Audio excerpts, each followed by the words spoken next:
이재명 대표의 위증교사 사건 제대로 좀 다뤄보려고 모셨어요. 사실 다음 주 월요일에 구형이 있지 않습니까? 이것도 정말 오래 걸렸어요. 일단 다음 주 월요일 2시 15분에 2시 지금 15분에. 이재명 대표의 위증교사 혐의 사건 9번째 공판기일이 있죠. 예. 이날은 증인이 없는 공판기일입니다. 지금 증인심은 예. 다 끝났어요. 예. 그래서 이번 공판기일에는 아마 구형하고 예. 최후 변론하는 과정까지 그렇게 오래 걸리지 않게 이루어질 것 같고 아마 지금 이재명 대표는 밤에 잠이 잘 안 올 것 같아요.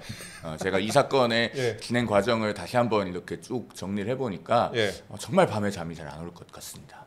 그렇게 심각하다. 왜냐하면은 예. 일단 간단히 좀 설명을 드리면 예. 위증교사는 형법에 정해진 법정형에는 벌금형도 있어요. 예.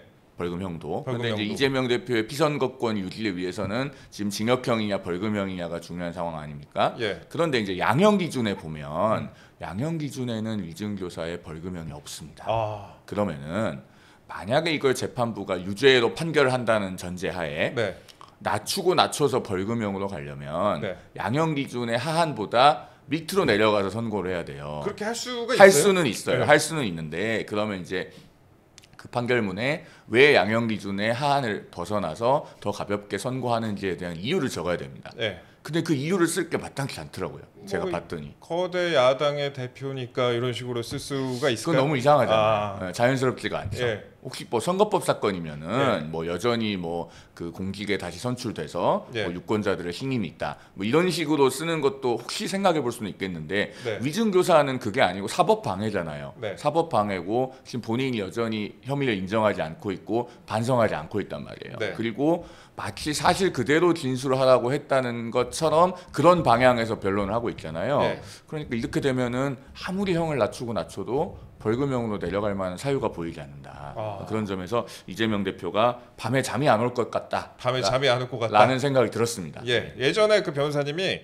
이화영 전 부지사 사건 재판은 직접 방청하셨잖아요. 그때 제가 선고를 가서 처음부터 끝까지 들었죠. 그렇죠. 네. 그러면 월요일에 혹시 방청 신청하셨어요? 아니요, 그거는 신청하지 않았고 선고 때 보시려고. 앞으로 이제 선고가 혹시 이제 그 방청을 받으면 네. 그때는 신청해서 직접 가볼까 생각을 하고 있습니다. 저 월요일에 방청 신청했는데 네. 경쟁률이 너무 높을 것 같아요. 높을 것 같죠. 한 10대 1은 될 것 같은데 제가 한번 가서 보게 되면은 한번 말씀드리도록 하겠습니다. 근데 일단 변호사님께 두 가지로 여쭤볼게요. 일단 앞에 잠깐 말씀을 하셨지만 지난 선거법 사건도 징역형 구형을 예상을 하셨는데 징역 2년을 이제 검찰이 구형을 했습니다. 거의 맥시멈으로 구형을 한 건데 이번 위증교사 사건이 선거법보다 더 형이 중한 것인지 그다음에 선거법 2년 구형에 비춰봤을 때 이번 위증교사 사건의 경우에는 구형량이 어느 정도 될지. 예.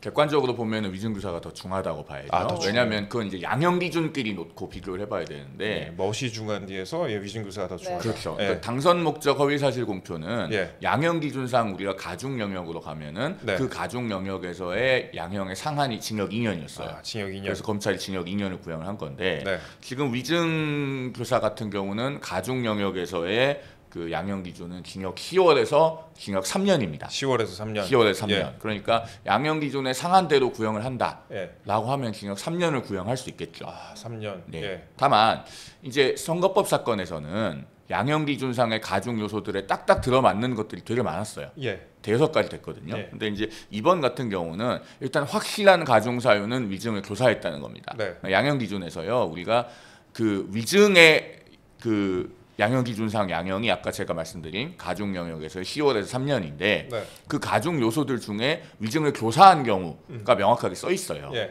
즉 위증은 실제로 위증을 한 사람보다 위증을 시킨 사람이 더 나쁘다고 보는 겁니다. 생각해 보면 당연하죠. 왜냐하면 위증을 해서 이익을 보는 사람은 그 위증한 사람의 거짓 진술로 인해서 나의 형을 면하게 되거나 네. 혹은 어떤 민사 사건 같으면은 뭐 재산상 이익을 얻거나 그렇게 되는 그 사건의 당사자가 이익을 봅니다. 예. 그러면 자기의 어떤 이익을 위해서 위증을 시킨 사람이 근본적으로 더 나쁘다고 봐야 되겠죠. 그래서 네. 위증을 교사하는 경우가 가중 사유로 되어 있고 이재명 대표는 이제 혐의가 인정된다면 명확하게 여기에 해당하는 거고요. 네.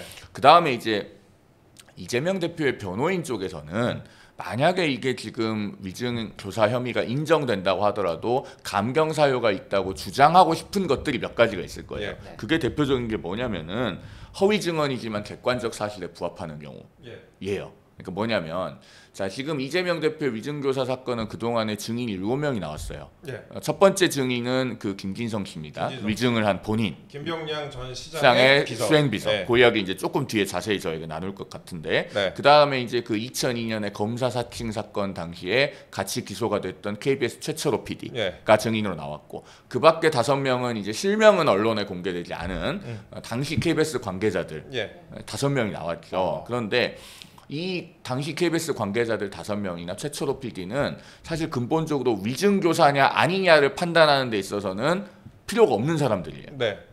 왜? 위증이라고 하는 건 우리가 증언하는 사람이 본인의 기억에 반하는 진술을 하면 그게 위증이에요. 그렇죠. 그러니까 예를 들면은 어떤 횡단보도에서 교통사고 났다고 합시다. 실제로는 빨간불일 때 그 차가 와서 사람을 쳤어요. 예. 그런데 증인으로 나온 사람은 그 횡단보도의 신호가 빨간불이었는지 파란불이었는지 그 당시에 못 봤어요.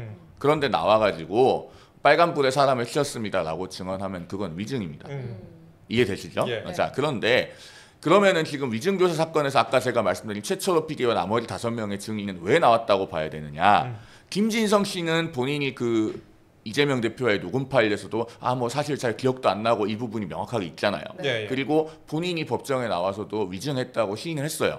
나머지 사람들은 이재명 대표 쪽 입장에서는 이게 어쨌든 김진성 씨가 설령 그 당시에 기억이 안 났다고 하더라도 예. 증언해 주도록 부탁한 내용은